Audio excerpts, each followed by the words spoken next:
ಹಾಸನ ಈಗ ಎಲ್ಲ ಕಡೆಯೂ ಕೂಡ ಸದ್ದು ಮಾಡ್ತಾ ಇದೆ. ಹಾಸನದಲ್ಲಿ ಆಗಿರುವಂಥ ಬೆಳವಣಿಗೆ ಮೊದಲ ಬಾರಿಗೆ ಈಗ ಕೇಸ್ ದಾಖಲಾಗಿದೆ.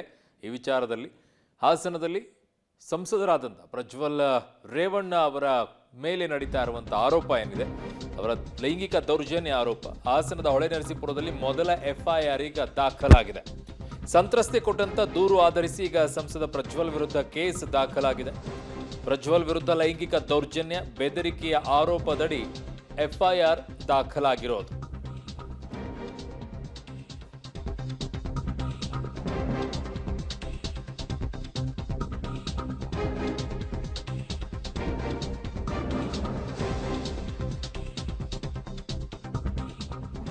ಪ್ರಜ್ವಲ್ ರೇವಣ್ಣ ವಿರುದ್ಧ ಲೈಂಗಿಕ ದೌರ್ಜನ್ಯ ಆರೋಪ ಏನು ಕೇಳಿ ಬರ್ತಾ ಇತ್ತು. ಈಗ ಹಾಸನದ ಹೊಳೆನರಸೀಪುರದಲ್ಲಿ ಮೊದಲ FIR ದಾಖಲಾಗಿದೆ. ಸಂತ್ರಸ್ತೆ ಕೊಟ್ಟಂತ ದೂರನ್ನು ಆಧರಿಸಿ ಸಂಸದ ಪ್ರಜ್ವಲ್ ವಿರುದ್ಧ ಕೇಸ್ ರಿಜಿಸ್ಟರ್ ಆಗಿದೆ. 2015ರಲ್ಲಿ ರೇವಣ್ಣ ಮನೆಯಲ್ಲಿ ಕೆಲಸಕ್ಕಿದ್ದಂತಹ ಮಹಿಳೆ ಯಾರಿದ್ರು ಅವರೇ ಈಗ ದೂರನ್ನು ದಾಖಲು ಮಾಡಿರೋದು.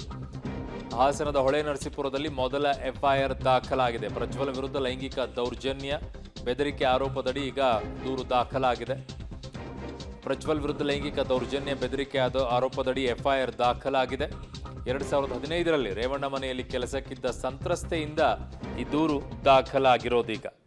ಸೊ ಏನೇನು ದೂರಿದೆ, ಯಾವ ರೀತಿಯಾಗಿ ದೂರನ್ನು ದಾಖಲು ಮಾಡಿದ್ದಾರೆ, ಯಾವ ಸೆಕ್ಷನ್ಗಳನ್ನು ಹಾಕಲಾಗಿದೆ ಅನ್ನುವಂಥದ್ದನ್ನು ಕೂಡ ನಿಮಗೆ ಹೇಳ್ತೀವಿ. ಸದ್ಯಕ್ಕೆ ಈಗ ಅವ್ರ ಮೇಲೆ ಲೈಂಗಿಕ ದೌರ್ಜನ್ಯ ಬೆದರಿಕೆಯ ಆರೋಪದಡಿ FIR ಹಾಕಲಾಗಿದೆ. ಒಟ್ಟು 4 ಸೆಕ್ಷನ್ಗಳನ್ನು ಅತಿ ಮುಖ್ಯವಾಗಿ ಇದರಲ್ಲಿ ಹಾಕಿದ್ದಾರೆ. ಯಾವ್ಯಾವ ಸೆಕ್ಷನ್ ಅನ್ನೋದನ್ನು ಕೂಡ ನಿಮ್ಗೆ ಹೇಳ್ತೀವಿ. 2015ರಲ್ಲಿ ಅವರ ಮನೆಯಲ್ಲಿ ಕೆಲಸಕ್ಕಿದ್ದಂತಹ ಮಹಿಳೆ ಯಾರಿದ್ರು ಅವರೇ ಈ ದೂರನ್ನು ಕೊಟ್ಟಿರೋದು.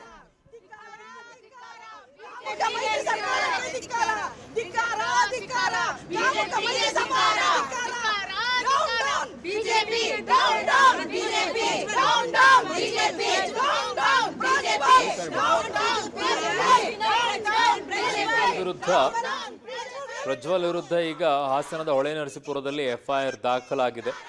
ಅದರಲ್ಲಿ ಅವರ ವಿರುದ್ಧ ದೂರನ್ನು ಕೊಟ್ಟಿರೋದು ಸೆಕ್ಷನ್ 354A ಲೈಂಗಿಕ ಕಿರುಕುಳ, ಸೆಕ್ಷನ್ 354D ಮಹಿಳೆಗೆ ಮುಜುಗರ ಆಗುವಂತೆ ಹಿಂಬಾಲಿಸುವುದು, ಸೆಕ್ಷನ್ 506 ಬೆದರಿಕೆ, ಸೆಕ್ಷನ್ 509 ಮಹಿಳೆಯ ಮಾನಕ್ಕೆ ಹಾನಿ ಉಂಟು ಮಾಡುವುದು. ಇವೆಲ್ಲ ಸೆಕ್ಷನ್ಗಳನ್ನು ಈಗ ಪ್ರಜ್ವಲ್ ಮೇಲೆ ಹಾಸನದ ಹೊಳೆನರಸೀಪುರದಲ್ಲಿ FIR ದಾಖಲು ಮಾಡಿರೋದು. 2015ರಲ್ಲಿ ಅವರ ಮನೆಯಲ್ಲಿ ಕೆಲಸಕ್ಕಿದ್ದಂತಹ ಮಹಿಳೆ ಈ ದೂರನ್ನು ದಾಖಲು ಮಾಡಿದ್ದಾರೆ. ಸೊ ಒಟ್ಟು 4 ಸೆಕ್ಷನ್ಗಳನ್ನು ಹಾಕಿ ಈಗ ದೂರು ದಾಖಲಾಗಿದೆ. ಸೊ ಪ್ರಜ್ವಲ್ ವಿರುದ್ಧ ಲೈಂಗಿಕ ದೌರ್ಜನ್ಯ ಬೆದರಿಕೆ ಆರೋಪದಡಿ FIR ದಾಖಲಾಗಿದೆ. ಅತಿ ಮುಖ್ಯವಾಗಿ ಗಮನಿಸಬೇಕಾಗಿರೋದು ಸೆಕ್ಷನ್ 354A ಲೈಂಗಿಕ ಕಿರುಕುಳ, 354D ಮಹಿಳೆಗೆ ಮುಜುಗರ ಆಗುವಂತೆ ಹಿಂಬಾಲಿಸೋದು.